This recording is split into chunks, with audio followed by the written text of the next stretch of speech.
Živi nasi narodi, ki krepeni dočaka dan, da oder sonce godi, remiri svita dobreg nam, da rojak rozbosa zadnje drakle zase pomejak, da rojak rozbosa zadnje drakle zase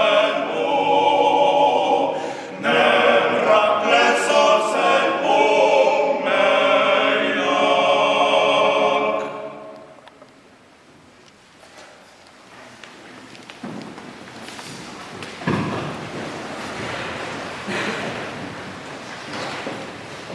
Spoštovani vsi navzoči, vsi, ki ste danes prišli od blizu in daleč in ste se pridružili naši spominski maši za pobite domobrance in druge žrtve vojne ter spominski slovesnosti.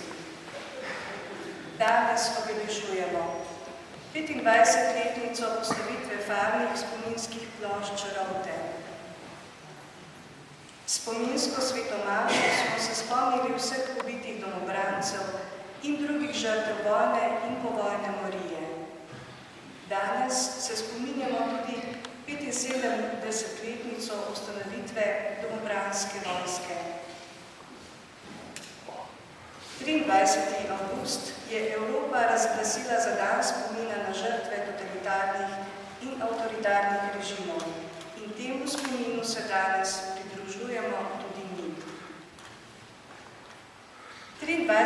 avgusta 1993 je bila na tem mestu velika slovesnost. Blagoslovljene so bile farne spominske plošče. S tem so Rovte na simbolni način sprejeli domov 218 mož in fantov, kruto umorjenih po vojni, ki počivajo v bogve katerem breznu, jami, rudniškem rovu. 16 let kasneje, leta 2009, je Evropa prav na ta dan, 23. avgust, razglasila za dan spomina na žrtve totalitarnih in avtoritarnih režimov. Na ta dan je bil leta 1939 sklenjen pakt o nenapadanju med Nemčijo in Sovjetsko zvezo. O ustanovitvi domobrancev piše Janko Maček v knjigi Rovte v viharju vojne in revolucije. Takole pravi.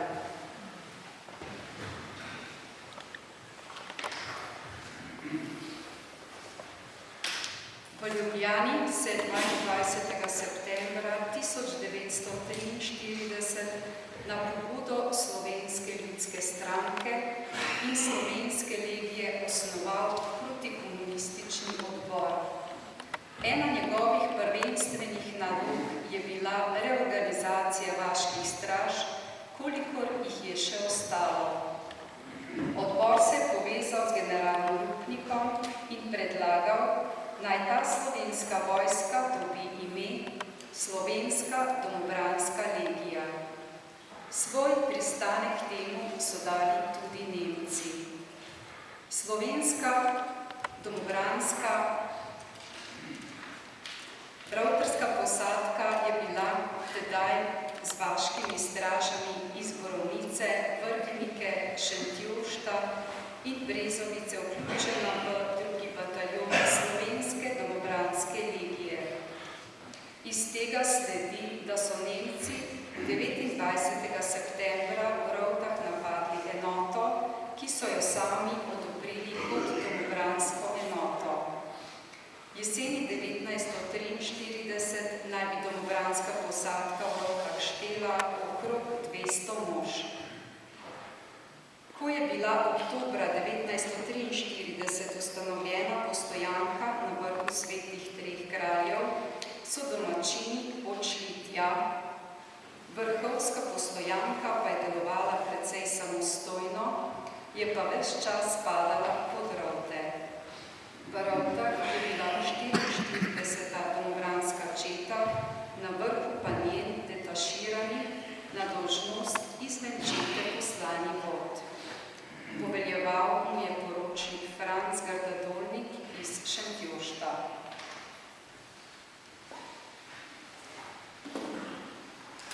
že lansko leto smo vam predstavili dokument, ki je bil odkrit šele pred nekaj leti.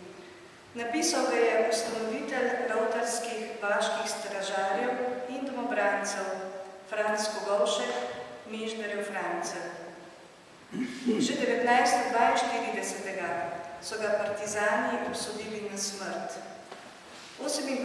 aprila so mu na cesti Rovte-Logatec med cestami in logom napravili zasedo. Na motornem kolesu sta se pripeljala s Kvarča Stankotom. Streljali so nanju, a sta jima ušla. Francu so prestrelili stegno, Stanko pa je dobil 3 rane, a sta kljub temu privozila do Logatca. Konec vojne ga je doletel v civilni obleki na mestu okrajnega glavarja v Logatcu. Skupaj še 16 civilisti iz Rovt in Šentjošta se je umaknil na Koroško in od tam v Italijo. Po 3 letih taborišča je odšel v Argentino, tam je tudi njegovo zadnje počivališče. Dokument je bil napisan leta 1946, to je v času, ko so bili dogodki v spominu še zelo živi. Ohranil se je zaradi objave v ameriški domovini, časniku namenjen Slovencem, ki je do pred nekaj leti izhajal v Severni Ameriki. V 4 nadaljevanjih zapovrstjo pred nas stopijo razmere v Rovtah v času 2. svetovne vojne. Lansko leto smo prisluhnili povzetku prvega dela dokumenta, ki opisuje dogajanje v Rovtah in okolici, ki je pripeljalo do ustanovitve vaških straž. Letos pa prisluhnimo povzetku drugega dela, ki opisuje dogajanje v Rovtah po kapitulaciji Italije, ko so Rovte zasedli Nemci.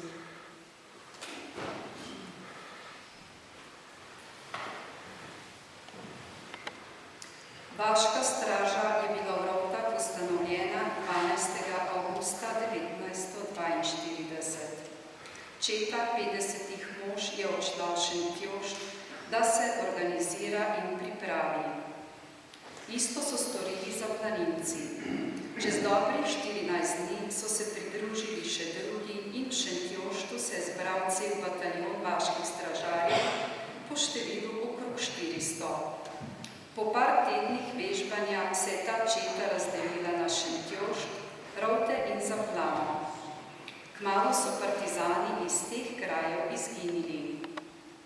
Ljudje so si oddahnili in bili globoko hvaležni fantom, ki so jim zopet prinesli mir. Kdor je živel med nami in je pošten, mora priznati, da so vaške straže in kasneje domobranci rešili na stotine življenj in milijone premoženja, ki je bila žrtev razbojnikov pod krinko osvobodilnega boja. V Sloveniji bi bilo partizanstva za zmeraj konec, če ne bi razpadla italijanska vojska, ki je dala ob razpadu partizanov orožje in tako spet pokazala, da so vedno obstajale zveze med slovenskimi in italijanskimi komunisti proti našemu narodu. Kaj so doživeli Rovtarji pod Nemci? Bilo je ravno na dan svetega Mihaela, rovtarskega farnega patrona 29. septembra 1943. Naši fantje so ravno vežbali, ko dobim sporočilo, da drve Nemci s tanki proti Rovtam. Ker so bili pri nas že pred 2-krat, pa nam niso ničesar storili, smo pričakovali, da bo tudi sedaj tako. Toda prišli so in divje streljali iz tankov in oklopnikov na vse strani. Naše vojake so razoroževali vsevprek. Nobeno prepričevanje, da se mi borimo samo proti komunistom, ni nič zaleglo. Zgnali so nas skupaj, vsi smo morali držati roke kvišku in gnali so nas proti Logatcu. Okrog 100 nas je bilo, ki smo tako korakali iz Rovt. Partizani pa so se nam smejali. Nismo vedeli zakaj, zvedeli pa smo kmalu potem. Nekaterim so med potjo popustili živci,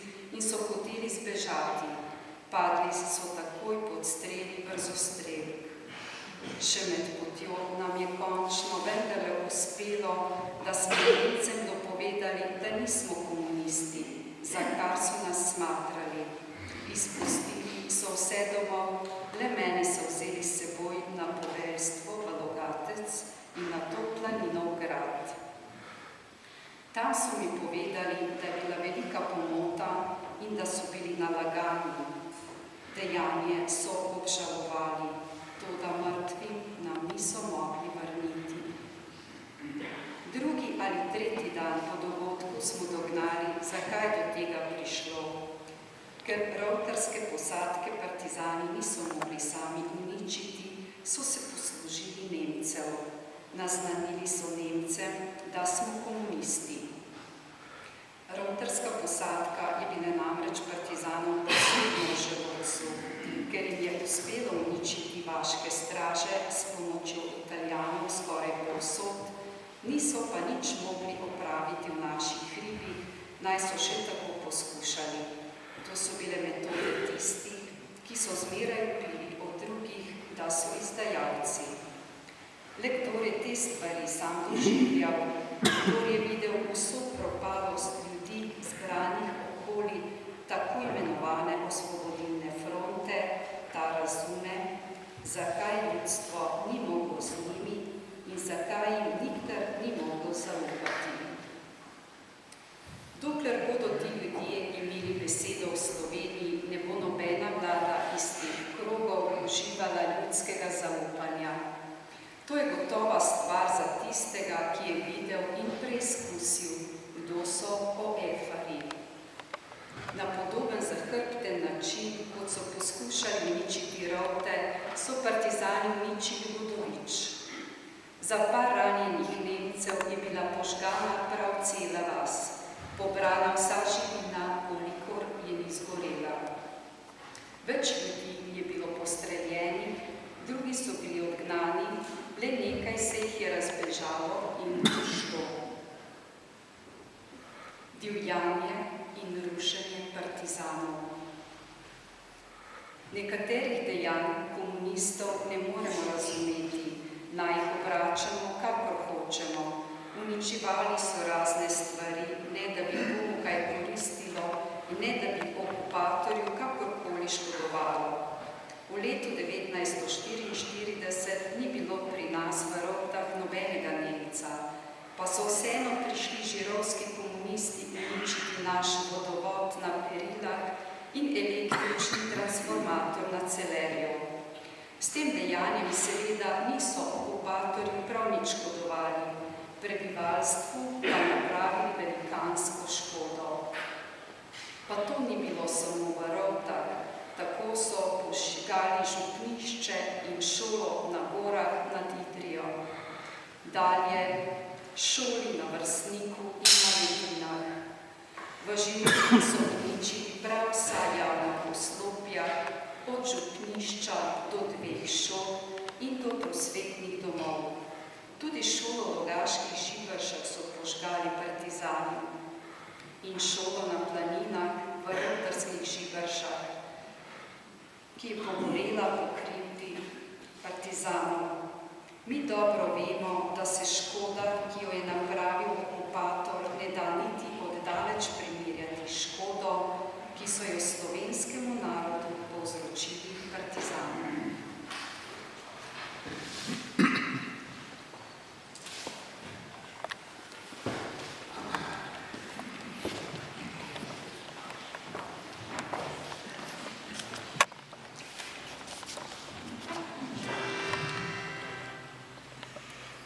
Slovenecem, Slovenecem, tako je mati Diana, ko me je dite pestovala, ko me je dite pestovala. Zato vekoje vi, Slovenec sem, Slovenec sem, zato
Sedaj pa vabim k besedi današnjega slavnostnega govornika, profesorja dr. Staneta